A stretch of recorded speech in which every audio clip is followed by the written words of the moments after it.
کل بلے کا فیصلہ پشاور ہائی کورٹ سے آنے کے بعد چونکہ یہ فیصلہ الیکشن کمیشن کے وکلا اور ان کے ریپرزنٹیٹیوز کی موجودگی میں ہوا، لہذا یہ فوری طور پر امپلیمنٹ ہونا چاہیے تھا، جس کو پورے پاکستان کے میڈیا نے بھی دکھایا اور فیصلے کو سب کے سامنے اس کو پبلش کیا اور شو کیا اور سنایا بھی۔ لہٰذا یہ اس کے لیے ضروری نہیں تھا کہ آرڈر کی کاپی لے کے ان تک پہنچائی جائے، لیکن احتیاطاً ہم نے سرٹیفائڈ کاپی لے کے صبح سویرے ان تک پہنچا دی۔ اور اب ہم یہ توقع رکھ رہے ہیں کہ چونکہ یہ ٹائم ٹیکنگ ایشو ہے،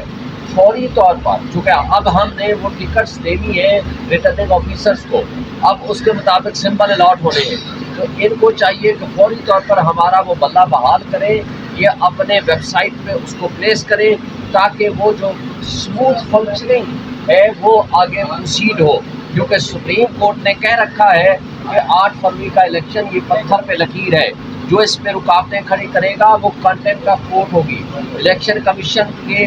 پاس ابھی ہم ایز اے ڈیلیگیشن انتظار فجودہ صاحب اور باقی دوست ہم ملنے آئے ہیں، اور ہم نے ان کو ریکویسٹ کی ہے، اور آفس والوں نے ہمیں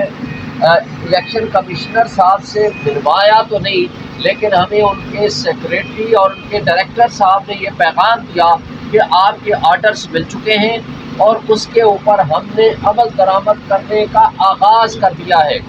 کیا عمل درآمد کرنے کا آغاز کر دیا ہے؟ وہ آغاز کیا ہوگا ہم نے پوچھا ہے، تو انہوں نے کہا ہے جی چیف صاحب نے کہا ہے کہ اس کو فوری طور پر پٹ اپ کریں، اور پٹ اپ ہو گیا ہے۔ یہ ڈائریکٹر صاحب کے الفاظ تھے جو ہمیں کہے گئے، لیکن ہم یہ سمجھتے ہیں کہ یہ ایک منٹ کو ڈیلے کرنا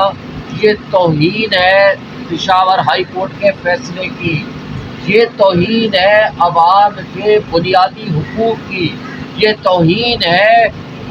عوام کی، یہ توہین ہے بنیادی انسانی حقوق جو دیے گئے ہیں آئین کے اندر، آئین کی توہین ہے۔ تو میں سمجھتا ہوں کہ ابھی فوری طور پر میں مطالبہ کرتا ہوں الیکشن کمیشن آف پاکستان سے کہ فردر ڈیلے کیے بغیر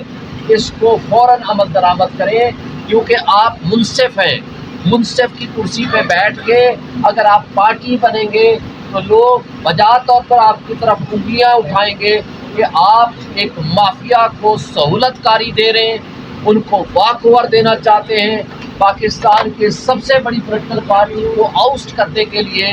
آپ سازشوں کا حصہ دار ہیں۔ اس لیے ہماری الیکشن کمیشن سے گزارش ہے کہ آپ ایک آئینی ادارہ ہیں، آپ کے اوپر فرض ہے کہ آپ اپنی کانسٹیٹیوشنل ڈیوٹی پوری کریں اور آپ لوگوں کو ایک فری اینڈ فیئر الیکشن کا ماحول دیں، اس جبر اور ظلم کی فضا سے نکالیں، اس بے یقینی کیفیت سے نکالیں، اور فوری طور پر اپنی ویب سائٹ پہ بلے کا نشان جاری کریں تاکہ یہ الیکشن کا پروسیس سموتھلی جاری ہو سکے۔ سر، الیکشن کمیشن کی طرف سے یہ بھی خبریں سامنے آ رہی ہیں کہ اس فیصلے کو سپریم کورٹ میں چیلنج کر سکتے ہیں، اس پر پی ٹی آئی کا کیا رد عمل ہے؟ دیکھیں، الیکشن کمیشن منصف ہے، اس کے پاس ایک پارٹی آئی، انہوں نے فیصلہ کر دیا سننے کے بعد، پھر پشاور ہائی کورٹ نے سب پارٹیوں کو سننے کے بعد ایک فائنل فیصلہ اور حتمی فیصلہ دے دیا، تو لہٰذا جو منصف ہوتا ہے وہ غیر جانبدار ہونا چاہیے۔ اگر وہ جانبداری دکھائے گا تو وہ اپنی پوزیشن کو مزید داغدار کرے گا، لیکن اس کے باوجود بھی اگر یہ شوق پورا کرنا چاہیں گے تو انشاءاللہ سپریم کورٹ لوگوں کے بنیادی حقوق کے تحفظ کی ضامن ہے۔ وہ کبھی یہ نہیں کرے گی کہ سپریم کورٹ لوگوں کے بنیادی انسانی حقوق کو اٹھا کے ڈسٹ بن میں ڈال دے۔ یہ لوگوں کا حق ہے، آج پاکستان میں یہ لوگوں کا حق ہے کہ وہ اپنی پسند کی پارٹی کے نشان پہ مہر لگائیں۔ 70% آبادی جو ہے وہ ناخواندہ ہے، ناخواندہ لوگوں کے پاس ایک پہچان کے لیے پارٹی کا ایک ٹکٹ، یہ ایک نشان ہوتا ہے، لیکن ان کو ان کے حقوق سے محروم کرنا اور پی ٹی آئی کو اپنی ریزرو سیٹ سے محروم کرنا، اس کا مطلب ہے کہ آپ جمہوریت کے خلاف سازش میں شریک ہیں، اس کا مطلب ہے آپ آئین کے خلاف